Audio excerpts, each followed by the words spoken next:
Okay, ito na po yung ating feeding mixtures. Ayan. Ito po mga boss, marami na po tayong pinag-champion. Hindi naman po sa pagyayabang mga boss. Marami na tayong panalo na mga manok. Hindi lang po sa hack fight kasi madalang po tayo lumaban sa hack fight. Okay, sa mga derby po tayo lumalaban. Mapalokal man yan o medyo mabigatang labanan. Okay. Itong feeding mixtures na ito mga boss ay talagang subok na subok. Bultong-bulto ang katawan ng manok. Buong-buo na magaan. Ayan, isang napakagandang araw na naman po sa inyong lahat mga boss. Ito po muli ang inyong lingkod Wilson JB po ng Sakto Backyard Farm. Ayan, sa video ito mga boss ay gusto ko pong i-share. Okay? Gusto ko pong i-share sa inyo yung aking ginagamit na conditioning feeds mixtures. Okay? Ito po mga boss, disclaimer lamang po. Kung may mga sarili na po kayong mga conditioning mixtures na ginagamit na alam nyo pong epektibo sa inyo, huwag nyo na po yung palitan. Okay? Bagkus mag-upgrade na lang po tayo at sa dati na pong mga magagaling na sa pagbibigay, pagtitimpla ng mga sarili nilang conditioning feeds, patoka sa kanilang mga manok, ay okay, salute po sa inyong lahat mga boss. Okay? Nandito lang po ako ngayon mga boss para po i-share sa inyo yung sarili ko pong feeding mixtures na ginagamit. Okay? Mapa-hackfight po yan, mapa-derby man po yan. Okay? Ito po yung feeding mixtures na ginagamit ko. At wala po tayong masyadong additives na nilalagay. Hindi po tayo naglalagay ng kung ano-ano dyan. Yung iba po naglalagay ng red cell. Yung iba po naglalagay ng vitamin pro. Nagbibigay ng electrolytes. Nagbibigay ng Levimin GK. Ito pong aking isi-share na feeding mixtures mga boss ay sigurado po kayo po ay makakatipid. Okay, makakatipid pero mamimit nyo po yung pangangailangan ng inyong mga manok sa maayos na paraan. Okay? Yung sapat lamang po, yung sakto lang. Kasi po lahat ng binibigay nating sobra sa ating mga alagang manok ay nasasayang lamang po. Okay, bakit? Sumasama lang din po yan sa kanilang droppings. Hindi po yan na-absorb lahat ng kanilang katawan kapag kasobra-sobra na po yung mga binibigay po natin na mga vitamina. Okay? Kaya ito pong isi-share ko sa inyo. Ayan, inuulit ko po. Sarili ko lamang pong diskarte. Okay? At itong share ko sa inyo na feeding mixtures ay talagang sapat na pangangailangan lamang ng ating mga manok sa araw-araw na ating pagkukondisyon sa kanila hanggang araw na mapalaban. Ayan mga boss, ito po yung gagamitin nating mixing bowl. Ayan, sa nakikita po ninyo mga boss, ito gagamit po tayo ng saging. Ayan, brown sugar at Yakult po. Ito, probiotics. Okay? Good bacteria. Ito po yung ating nahiwa na ng pa-cubes na egg white. Ito po dapat hard-boiled egg dapat para kapag hiniwa natin hindi madurog.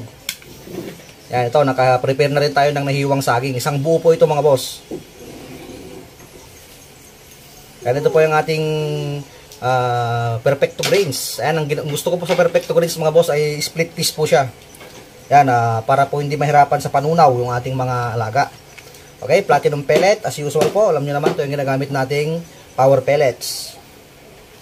Okay, gagamit din po tayo ng crack corn. Ayan, simulan na po natin ang aking conditioning feed mixtures. Okay, unang-una po, buksan na po natin itong Yakult. Ito yung unahin natin mga boss.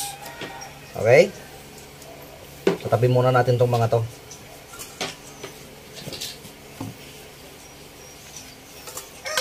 Ayan, ito. Unahin natin to para i-mix natin dun sa ating grains tsaka sa ating crack corn. Okay, kukuha lang tayo ng 3 kutsara nito.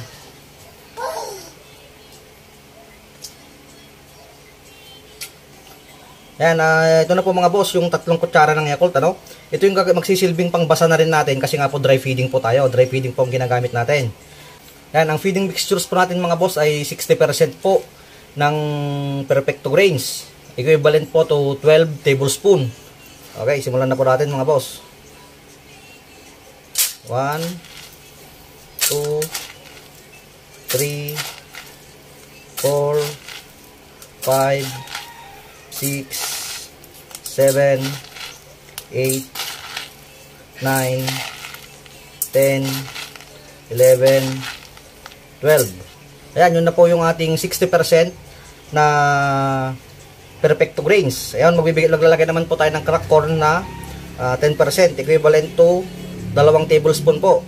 1, 2. Yan, sa case po natin mga boss, hindi po yung crack corn ang nakuha natin, yung medyo mas maliit po sa kanya.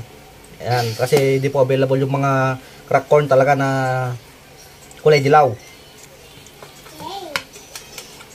Ayan mga boss, lalagay na rin po natin itong buong saging. Okay, tsaka yung egg white. Iuhuli po natin yung platinum pellet para po hindi madurog pag hinahalo po natin kasi may moisture na po dahil sa saging at sa nilagay po nating Yakult. Yan, pangalawa po, ilagay na po natin itong nilagang itlog, puti ng itlog. Yan, mix lang po natin mga boss. Meron na po itong moisture mga boss. At dahil po sa Yakult na nilagay natin at dahil na rin sa saging na saba na hinog na nilagay po natin. Ayan, haluin lang natin ng mabuti. Ayan, muntik na pala natin makalimutan mga boss, ano?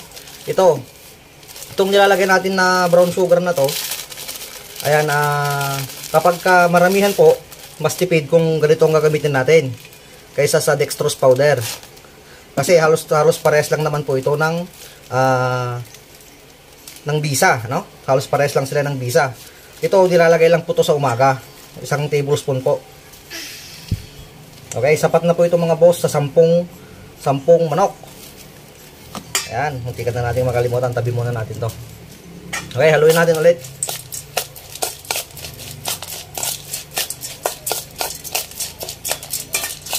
Okay, yung mga naglalagay po mga boss ng mga maraming additives gaya po ng Levimin GK, Vitamin Pro at naglalagay pa ng electrolytes. Ayan. Hindi ko naman po yun kinokontra mga boss. Ang akin lamang po, yung mga binibigyan natin mga suplemento, nandun na po lahat yun. And ito pong feeding mixtures na to ay na-meet na natin yung daily na pangangailangan ng ating mga manok sa ating pagkukondisyon. Ayan, yung mga sobrang bibigay po natin ng mga vitamina, absorbin ng katawan nila, pero yung iba, yung excess, yung sobra-sobra, ay idadrop din po nila, sasama din po sa kanilang ipot. Ayan, kaya nagsasayang lang po tayo, no? Nagsasayang lang po tayo ng pera kung masyado tayong maraming additives. Okay? Pag sobra-sobra, hindi rin po yan i-absorb ng manok. Iipot nga din yan. Okay? Pwede na natin ilagay itong ating 30% na platinum pellet. Ayan, 6 po mga boss ang lalagay natin. 6 na kutsara. 1, 2, 3, 4, 5, 6. Okay. Ito na po yung ating feeding mixtures. Ayan. Ito po mga boss, marami na po tayong pinag-champion, ano? Hindi naman po sa pagyayabang mga boss, marami na tayong panalo na mga manok, hindi lang po sa hack fight kasi madalang po tayo lumaban sa hack fight. Okay, sa mga derby po tayo lumalaban, mapalokal man yan o medyo mabigatang labanan. Okay? Itong feeding mixtures na to mga boss ay talagang subok na subok. Bultong-bulto ang katawan ng manok, buong-buo na magaan. Ayan. Tingnan nyo po yung tsura niya. Ayan. Okay? Ito lang po, napakasimple. Yung iba po, nagdadagdag pa ng mga red cell, nagdadagdag pa ng mga honeybee. Ayan, nasa brown sugar na po yun mga boss. Meron na rin po itong probiotic, di ba? Okay, meron na rin po itong mataas na antas ng protina, kung di ako nagkakamali. Nasa 17 ito. Mahigit. Ang crude protein ng patukan natin na to para sa manok. Ayan, ito palang mga boss feeding mixtures na to, sapat na po para sa ating manok. Ayan, inuulit ko po, lahat po ng sobra na binibigay natin sa ating mga manok ay nasasayang lang. Imbis na makabuti, sa tingin natin nakakabuti, ay kung minsan nakakasama pa. Okay? Yun na nga, gumagasto na tayo, nasasayang yung ating mga binibigay na patuka. Wala din namang nangyayari. Ito mga boss, na-meet na natin yung pangangailangan ng ating manok. Ayan, makukuha natin yung gustong-gusto nating hipo. At talagang yung manok makakitaan mo talaga ng magandang resulta. Sa katawan pa lang, sa balahibo, pati mga balahibo niya sa pagkain, sa mixture na to mga boss, pati mga balahibo. Okay, hindi lang naman po sa suplemento nakukuha yung mga pulang muka. Okay, number 1 po talaga dyan sa feedings. Okay, pangalawa na lang po yung mga binibigay nating mga panturok at kung ano-ano dyan ng mga suplemento. Ito, ang pagbibigay naman po sa manok mga boss, ayan, 40 grams, 2 kutsara po. Ayan, punuan, isang manok. Ito po pagkain na po ito ng 10 manok.